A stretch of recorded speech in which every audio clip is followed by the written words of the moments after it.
यहां पर देखिएगा कि द्विसंकर क्रॉस से संबंधित नियम क्या होगा। तो याद रखना बेटे, द्विसंकर क्रॉस से संबंधित 3 नियम होंगे। एक तो पृथक्करण का नियम भी होगा, प्रभाविता का नियम भी होगा, और तीसरा नियम यहां पर होगा स्वतंत्र अपव्यय का नियम। पहला नियम और दूसरा नियम तो अपन एक संकर क्रॉस में पढ़ चुके हैं। वही होगा बेटे कि प्रभावी F1 पीढ़ी में जो लक्षण प्रभाव अपने प्रभाव को प्रदर्शित करेगा वो तो प्रभावी लक्षण होगा, और जो नहीं कर पाएगा वो अप्रभावी होगा। इस नियम को तो अपन ने क्या कहा, प्रभाविता का नियम। दूसरा नियम क्या था उसका, यानी पृथक्करण का नियम। तो बेटे ये तो शारीरिक सत्य नियम है, ये आपको जो है क्या कहते हैं एक संकर क्रॉस पर भी लागू होगा, तो ये आपको द्विसंकर क्रॉस पर भी लागू होगा। लेकिन जो तीसरा नियम है मेंडल का, जिसे अपन ने कहा है स्वतंत्र अपव्यय का नियम, तो ये नियम बेटे याद रखना ये केवल द्विसंकर क्रॉस पर ही लागू होगा, ये एक संकर क्रॉस पर लागू नहीं होगा। तो यहां पर इसका जो पहला पॉइंट होगा, ये पहला पॉइंट तो ये होगा बेटे कि केवल द्विसंकर क्रॉस पर ही लागू। तो यह आपको याद रखना है कि यह नियम जो होगा ये केवल द्विसंकर क्रॉस पर ही लागू होगा। तो ये आपको याद रखना है। अब इस नियम में क्या होगा, तो इस नियम में ये होता है बेटे, यहां आप पहले समझ लीजिएगा कि हमारे पास में ये यहां पर गोल और पीले बीज वाला पादप है। इसका संकरण किससे करवाया था हमने, तो ये संकरण करवाया था झुर्रीदार और साथ में हरे बीज वाले पौधे से। इसका जीनोटाइप यहां पर आर आर और वाई वाई। इसका जीनोटाइप है small R small R small Y. तो ये ध्यान रखना। अब ये नियम क्या कहता है, ये नियम ये कहता है कि अलग अलग लक्षणों की जीन अलग अलग गुणसूत्र पर उपस्थित होती है। तो बेटे यहां पर आप देख लीजिएगा कि इस तरह से यहां पर ये गैमेट्स हैं और ये इनके क्रोमोसोम। तो ये आर है, आर वाई और वाई। यहां पर भी ध्यान रखना कि बस इस नियम में आपको यही ध्यान रखना है कि अलग अलग लक्षणों की जीन अलग अलग गुणसूत्र पर उपस्थित, वही यहां पर संकरण होगा। तो यहां आपके पास में आर वाई और वाई, तो ये थोड़ा सा आपको ध्यान देना कि आर और आर। तो यहां आप देखिएगा कि बेटे अब इसकी जीन भी अगर आप देखेंगे तो यहां पर ये इनकी जीन आपको देखने को मिलेगी, यानी एक पर आर फिर वाई और स्मॉल वाई, उसके बाद में कैपिटल वाई और स्मॉल वाई। जब ये अगली पीढ़ी में जाएंगे तो यहां पर आपको 4 लक्षण मिलेंगे।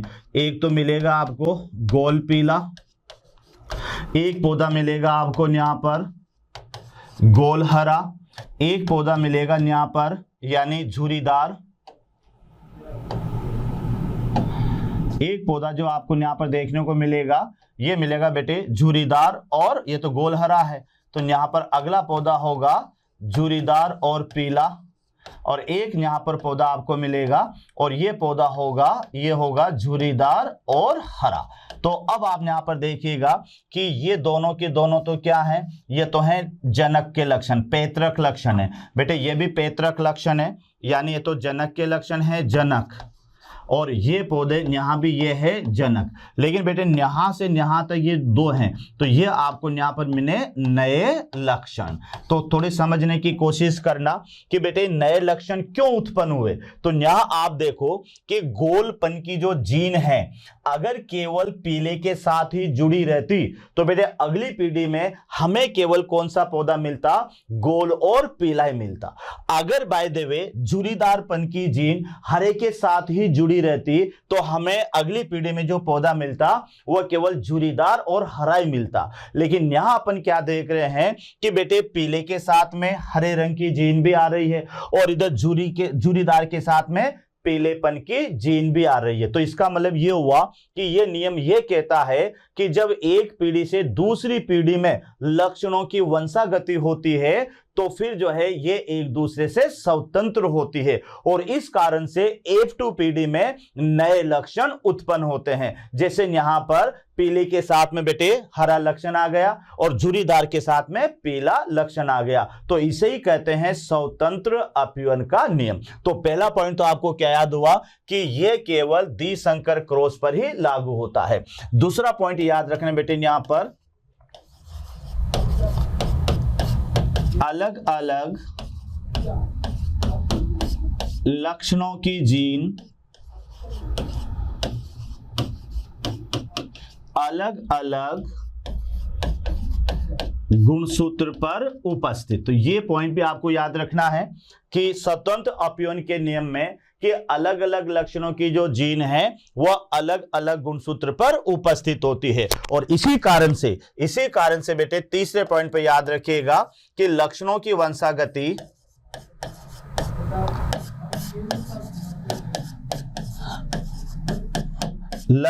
वंशागति एक पीढ़ी से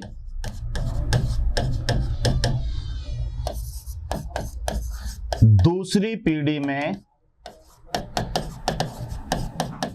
स्वतंत्र रूप से होती है, स्वतंत्र रूप से होती है। तो यह भी आपको याद रखना है कि डायहाइब्रिड क्रॉस के अंदर बेटे जो लक्षणों की वंशागति है ये एक दूसरे से स्वतंत्र होती है। कैसे स्वतंत्र होती है कि गोलपन की जो जीन है वो बेटे गोल के साथ तो जा रही है, लेकिन साथ में देख लो हरे के साथ भी जा रही है। अगर ये केवल गोल एक ही लक्षण के साथ जाती तो गोल और पीला ही बनता, लेकिन यहां पर गोलपन की जीन हरे के साथ भी जा रही है।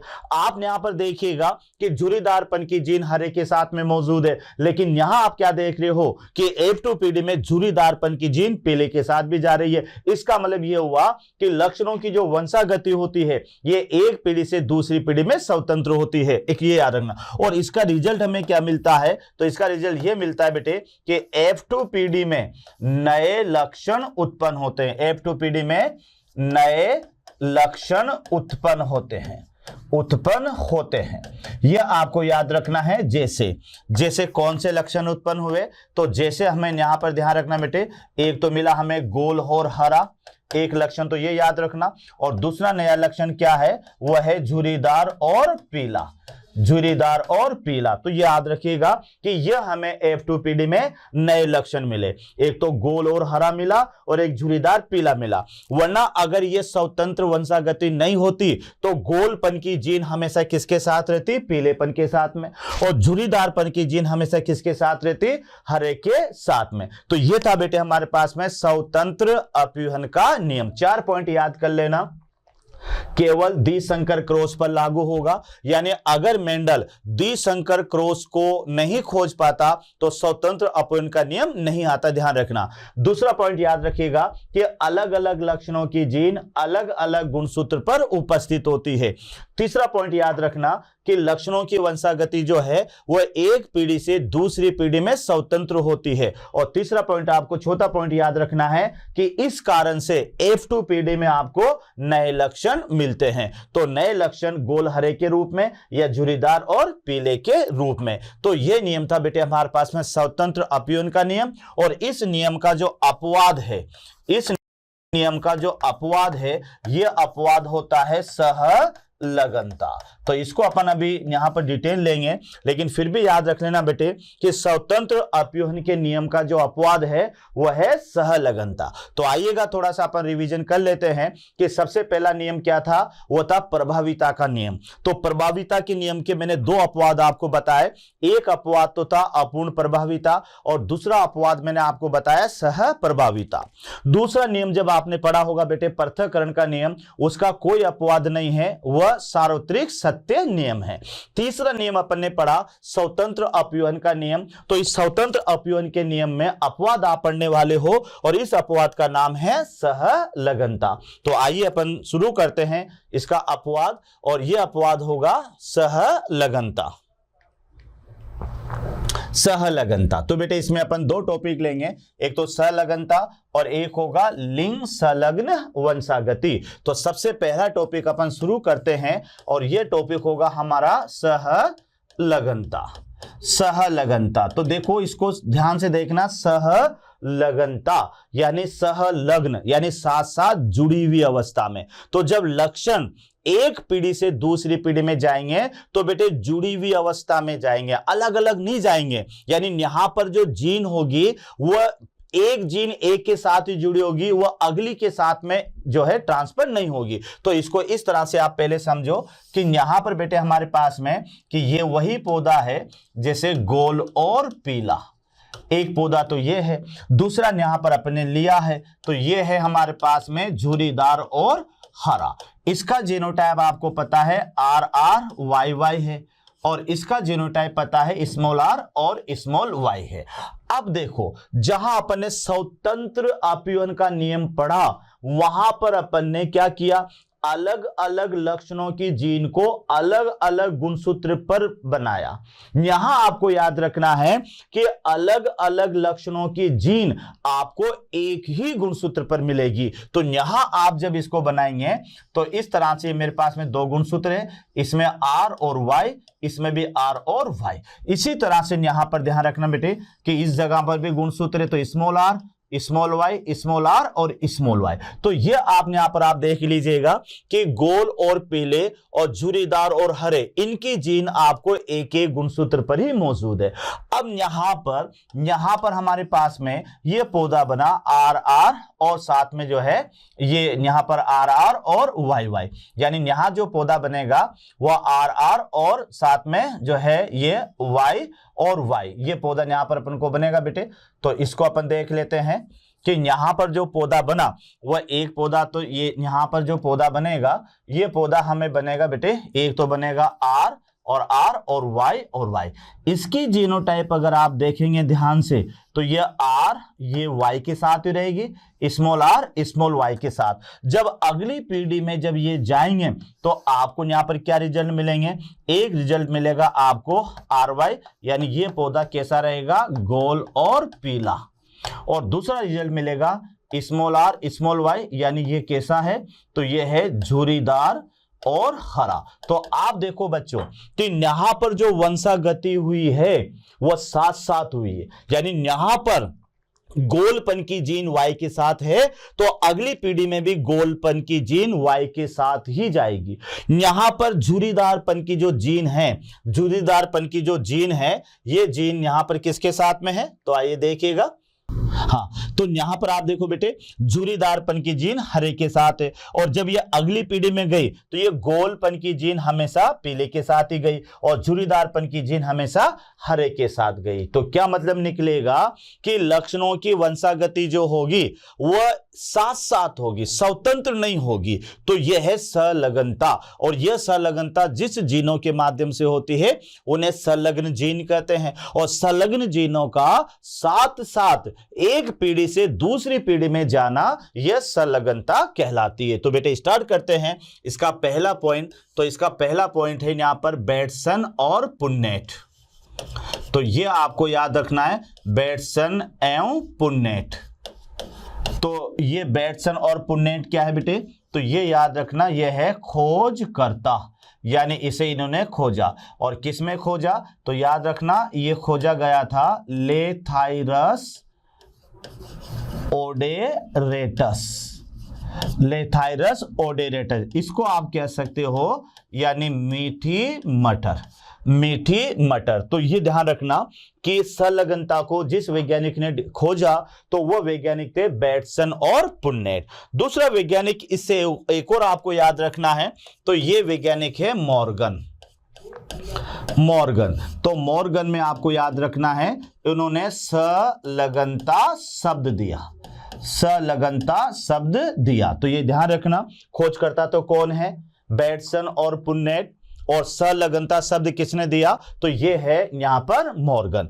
अब आपको याद रखना है कि संलग्नता किसे कहेंगे, तो उससे पहले आपको संलग्न जीन याद करनी है। तो यहां आपको तीसरे पॉइंट पर याद रखना है कि अलग अलग लक्षणों की जीन एक ही गुणसूत्र पर उपस्थित, यानी एक ही गुणसूत्र पर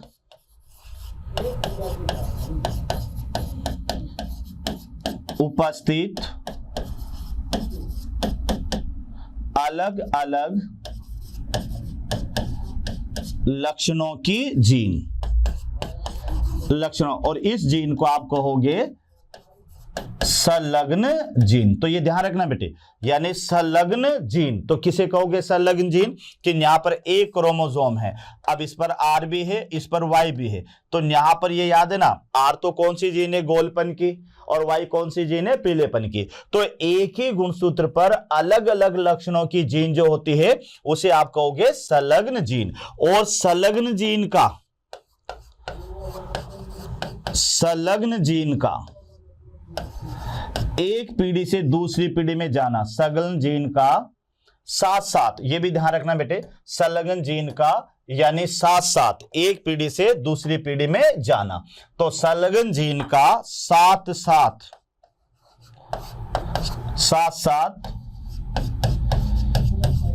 एक पीढ़ी से दूसरी पीढ़ी, एक पीढ़ी से दूसरी पीढ़ी में जाना, और यह जाना कहलाता है सहलगनता। तो परिभाषा अच्छी तरह से आप समझ लेना कि सहलगनता किसे कहेंगे। पहले तो आपको यह याद रखना है कि संलग्न जीन होती क्या है। तो बेटे ध्यान रखना कि अलग अलग लक्षणों की जीन जो एक ही गुणसूत्र पर पाई जाती है उस जीन को आप कहोगे संलग्न जीन। तो संलग्न जीन क्लियर होगी। और इन संलग्न जीनों का साथ साथ एक पीढ़ी से दूसरी पीढ़ी में जाना, यह कहलाता है सहलगनता। तो ध्यान रखना बेटे, सहलगनता क्या है? संलग्न जीनों का साथ साथ एक पीढ़ी से दूसरी पीढ़ी में जाना, यह सहलगनता कहलाती है। अब आप देखिएगा सहलगनता, तो सहलगनता समता क्या होगी? यहां पर अगले नंबर पर आप लेना बेटे, सहलगनता समता। तो ये जो समता होगी वह एक तो इनवर्स प्रोपोर्शनल जीन विनिमय होगा बेटे, जीन विनिमय, ये भी याद रखना, या फिर इनवर्स प्रोपोर्शनल होगा जीनों की मध्य दूरी, जीनों की मध्य दूरी। तो ये भी आपको याद रखना है संलग्न समता। इसको आगे पढ़ेंगे अपन, तो अगले उस पर लेते बेटे संलग्न समता, संलग्न समता। तो संलग्न समता यहां पर आप देखिएगा, संलग्न समता एक बार वापस फिर अपन लिखते हैं यहां पर, यानी संलग्न समता, संलग्न समता। तो संलग्न समता एक तो क्या होगा बेटे, यानी जीनों की मध्य दूरी, ये देखिएगा जीनों की मध्य दूरी, और एक क्या होगा यहां पर, यानी एक होगा जीन विनिमय, जीन विनिमय। तो ये थोड़ा सा आपको याद रखना है कि संलग्न समता का माने जीनों की मध्य दूरी। यहां समझो बेटे कि यहां पर हमारे पास में ये यहां पर गुणसूत्र है। अब एक गुणसूत्र में तो जीन यहां पर दूर दूर है, और एक गुणसूत्र में यहां पर जीन पास पास है। तो जब ये गुणसूत्र को अपन खंडों की अदला बदली होगी, तो यहां आप देखो कि पहले कंडीशन और दूसरी कंडीशन में आप देख लीजिएगा कि पहली कंडीशन के अंदर तो जीन दूर दूर होने के कारण, जीनों की दूरी ज्यादा होने के कारण जीन अलग अलग गए, तो यहां बेटे इस कंडीशन में जीन विनिमय ज्यादा होगा। लेकिन जहां पर जीनें बिल्कुल पास पास थी, तो पास पास होने के कारण ये तीनों की तीनों जीनें एक साथ अगली पीढ़ी में जाएगी, जबकि यहां पर ये जीन अलग जाएगी, ये जीन अलग जाएगी, और ये जीन अलग जाएगी। तो पहले वाली कंडीशन में ध्यान से देखो, पहले वाली कंडीशन में जीनों की मध्य दूरी ज्यादा है, और जीनों की मध्य दूरी ज्यादा होने के कारण जीन विनिमय भी ज्यादा हुआ। लेकिन दूसरी कंडीशन में आप देखो कि जीनों की मध्य दूरी कम है, तो मध्य दूरी कम है तो तीनों जीनें साथ साथ ही जा रही है अगली पीढ़ी में। तो अब ये देखो संलग्नता किसमें ज्यादा है, तो संलग्नता ज्यादा है बेटे दूसरे वाले में। तो आप समझो कि जीनों की मध्य दूरी अगर ज्यादा होगी तो उधर संलग्नता कम होगी, क्योंकि जीनें साथ साथ नहीं जाएगी अगली पीढ़ी में, जीनें अलग अलग अगली पीढ़ी में जाएगी। लेकिन अगर जीनों की मध्य दूरी कम है तो बेटे साथ साथ ही अगली पीढ़ी में ये जीन जाएगी। तो एक तो जीनों की मध्य दूरी ज्यादा तो संलग्न समता कम, और जीनों की मध्य दूरी कम तो संलग्न समता ज्यादा। जीन विनिमय में आप देख लीजिएगा कि जीनों की मध्य दूरी ज्यादा होने के कारण अलग अलग जीन अलग अलग जा रही है, यानी यहां पर जीन विनिमय ज्यादा हो रहा है बेटे। और जीन विनिमय ज्यादा हो रहा है यानी संलग्न क्षमता कम है। लेकिन जीनों की मध्य दूरी पास पास होने के कारण क्या हो रहा है कि विनिमय नहीं हुआ, सारी की सारी जीनें एक साथ गई। जैसे मेरे पास में मान लेते 3 रुपए थे, 3 रुपए मैंने मतलब एक ही लड़के को दे दिए, तो वो तो अब 3 रुपए मैंने बेटे यहां पर पहले वाले में तो अलग अलग लड़कों को दिए, तो यहां विनिमय ज्यादा हुआ। और यहां पर मैंने तीनों के तीनों एक ही को दे दिए, वहां विनिमय कम हुआ। तो जहां पर जीन विनिमय कम होगा वहां संलग्नता ज्यादा रहेगी, और जहां जीन विनिमय ज्यादा होगा बेटे वहां पर संलग्नता कम होगी। तो ये ध्यान रखना। दूसरा आपको इसमें याद रखना है, दूसरा बेटे आपको याद रखना है इसके अंदर, दूसरा आपको बेटे यहां पर याद रखना है कि संलग्न समूह,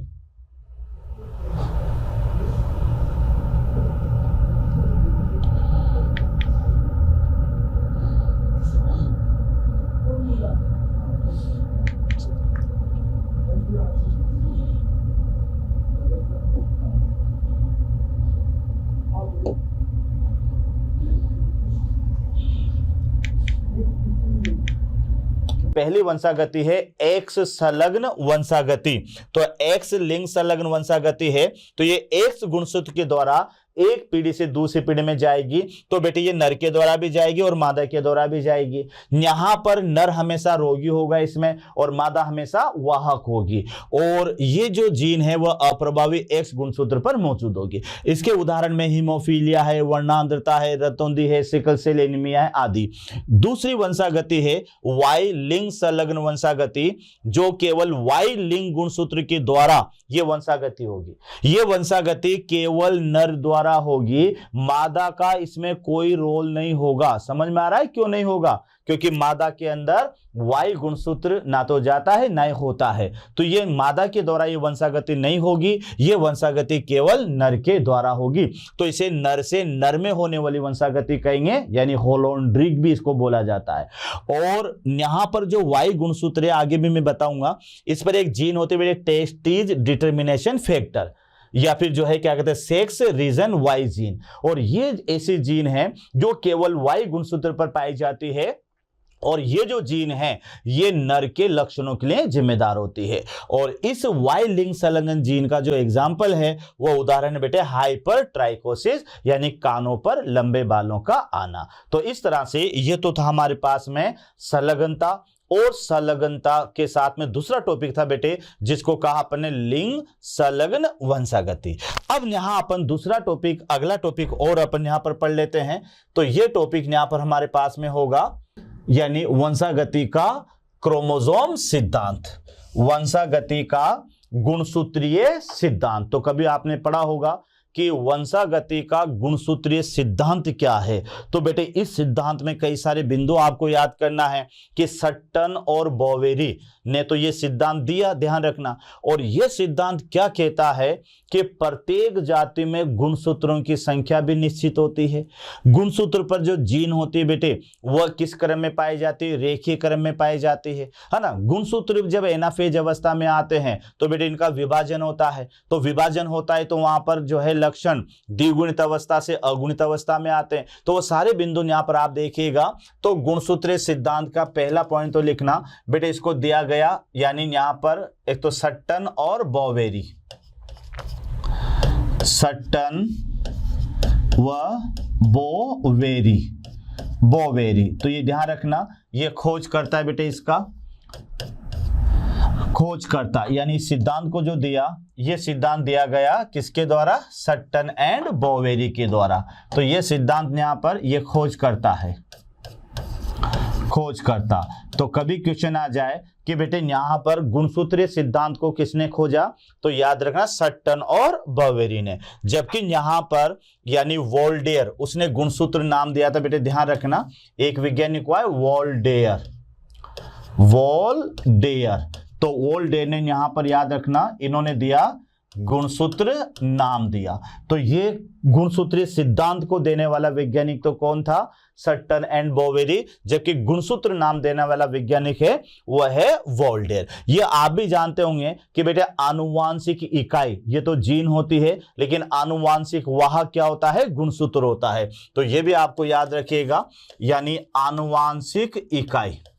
तो आनुवांशिक इकाई जो है ये तो यहां पर आपको जीन याद रखना है, लेकिन यहां पर जो आनुवांशिक वाहक होंगे, आनुवांशिक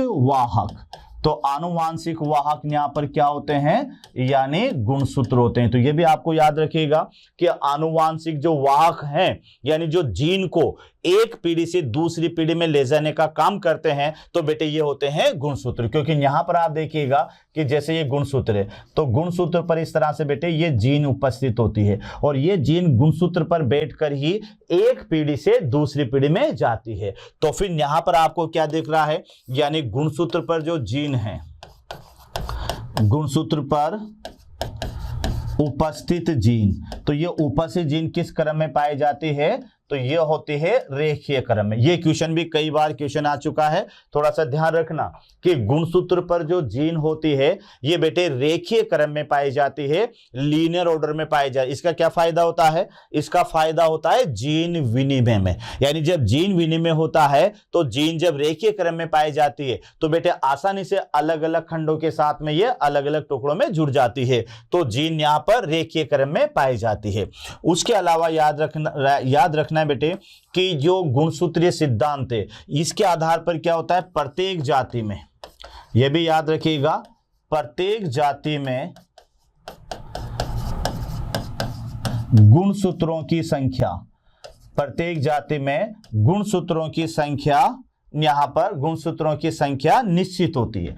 यह भी ध्यान रखना, गुणसूत्रों की संख्या यहां पर बेटे यानी निश्चित होती है। तो ये थोड़ा सा ध्यान रखना है कि यहां पर जो गुणसूत्रों की संख्या है ये संख्या क्या होगी, निश्चित होगी। जैसे मनुष्य के अंदर 46 है, तो दुनिया के किसी भी कोने में चले जाओ आपको प्रत्येक मनुष्य में गुणसूत्रों की संख्या 46 ही मिलेगी। लेकिन बेटे इसमें यहां पर अपवाद याद करना, अपवाद, तो अपवाद यहां पर है मधुमक्खी, मधुमक्खी। तो मधुमक्खी अपवाद क्यों है, क्योंकि इसका जो नर है उसमें तो 16 गुणसूत्र होते हैं और इसकी जो मादा है उसमें होते हैं 32 गुणसूत्र। तो ये थोड़ा सा आप याद रखना, ये अपवाद है, अपवाद। तो अपवाद क्या होगा, मधुमक्खी होगी। नर के अंदर तो 16 होते हैं और मादा के अंदर कितने होते बेटे, तो मादा के अंदर 32 होते। तो एक ही जाति के सदस्य होते हुए भी इनमें गुणसूत्रों की संख्या अलग अलग होती है। यहां तक क्लियर। गुणसूत्रों के माध्यम से बेटे क्या होता है, यानी गुणसूत्रों के द्वारा, गुणसूत्रों के द्वारा लिंग निर्धारण होता है, लिंग निर्धारण, यानी गुणसूत्रों के माध्यम से। यह भी याद रखना, जबकि फर्टिलाइजेशन होता है, तो फर्टिलाइजेशन होता है बेटे तो वहां पर गुणसूत्रों के माध्यम से लिंग निर्धारण होता है। तो यानी आप यहां पर कह सकते हैं कि गुणसूत्रों के द्वारा, तो ये जो गुणसूत्र होते हैं यानी क्रोमोसोम गुणसूत्र, तो ये ध्यान रखना किसमें मदद करते हैं, लिंग निर्धारण में भी मदद करते हैं, लिंग निर्धारण में सहायक, लिंग निर्धारण में सहायक। यहां तो क्लियर। और अब ये जो गुणसूत्र होते हैं बेटे, तो ये मियोसिस अवस्था के दौरान गुणसूत्रों के खंडों की अदला बदली होती है। जैसे यहां पर अपन देख लेते हैं कि यहां पर जो गुणसूत्र हैं, ये गुणसूत्र मान लेते हैं कि हमारे यहाँ पर ये 2n अवस्था में है, ये 2n अवस्था में गुणसूत्र हैं, और इधर भी यहाँ पर अपन मान लेते हैं कि ये यहाँ पर बेटे ये 2n अवस्था में है ना। जैसे यहाँ पर अपन मियोसिस के एनाफेज फर्स्ट से गुजरेंगे, एनाफेज फर्स्ट, तो एनाफेज फर्स्ट में क्या होगा, ये गुणसूत्र यहाँ पर अलग हो जाएगा और ये गुणसूत्र यहाँ पर अलग हो जाएगा, है ना। इसी तरह से यह एनाफेज ही मान लेते हैं अपन। जैसे मान लेते हैं कि बेटे ये एनाफेज है मियोसिस की, तो यहाँ आप देखिएगा कि ये एनाफेज, सपोज करो कि ये एनाफेज हमारे पास में है, यानी एनाफेज। तो एनाफेज में बेटे गुणसूत्र बिंदु का विभाजन होगा और ये गुणसूत्र यहाँ पर अलग अलग हो जाएंगे। इसी तरह से दूसरे वाले गुणसूत्र में भी ये अलग हो जाएगा और यहाँ पर ये गुणसूत्र अलग हो जाएगा। तो इसका मतलब ये हुआ कि जो डिवीजन है, उस डिवीजन में जब एनाफेज अवस्था आती है तो माइटोसिस के एनाफेज में तो क्या होता है बेटे, गुणसूत्र बिंदु का विभाजन होता है, तो वहां पर एक बाइवेलेंट से दो मोनोवेलेंट बनते हैं। जबकि जो एनाफेज फर्स्ट होती है वहां पर यह होता है बेटे कि गुणसूत्र केवल जोड़ी के जो गुणसूत्र होता है उनमें पृथक्करण होता है। तो एक बार और आप समझ ले, गुणसूत्रीय सिद्धांत आपको क्या क्या बता रहा है कि गुणसूत्र जो है आनुवांशिक वाहक होते हैं, ये याद रखना बेटे। गुणसूत्र पर जीन किस क्रम में पाई जाती है, रेखीय क्रम में, ये आपको याद रखना है। और साथ में ये भी आपको याद रखना है कि गुणसूत्रों के माध्यम से जो आनुवांशिक लक्षण होते हैं ये एक पीढ़ी से दूसरी पीढ़ी में जाते हैं। तो फिर आपने क्या कहा कि गुणसूत्र क्या है, आनुवांशिक वाहक होते हैं। जब लैंगिक जनन होता है बेटे, निषेचन होता है, तो निषेचन के माध्यम से गुणसूत्रों के द्वारा क्या होता है, लिंग निर्धारण होता है। तो गुणसूत्रीय सिद्धांत के आधार पर गुणसूत्र लिंग निर्धारण में भी मदद करते हैं। और साथ में आपको याद रखना है कि प्रत्येक जाति के अंदर गुणसूत्रों की संख्या फिक्स होती है। और ये चाहे दुनिया के किसी भी कोने में चले जाओ, मनुष्य अगर 46 गुणसूत्र वाला है तो 46 वाला ही मिलेगा। लेकिन एक अपवाद आप याद कर लेना, वह है मधुमक्खी। एक ही जाति के सदस्य होते हुए भी नर के अंदर यहाँ पर 16 गुणसूत्र पाए जाते हैं और मादा के अंदर जो है वह 32 होते हैं। और फिर माइटोसिस और मियोसिस के एनाफेज में बेटे गुणसूत्रों का, गुणसूत्र बिंदु का विभाजन होता है या फिर वहां पर गुणसूत्रों का पृथक्करण होता है। तो ये टॉपिक आपको याद रखना है, गुणसूत्रों का यानी वंशागति का क्रोमोसोम या गुणसूत्रीय सिद्धांत। ओके बेटे, धन्यवाद।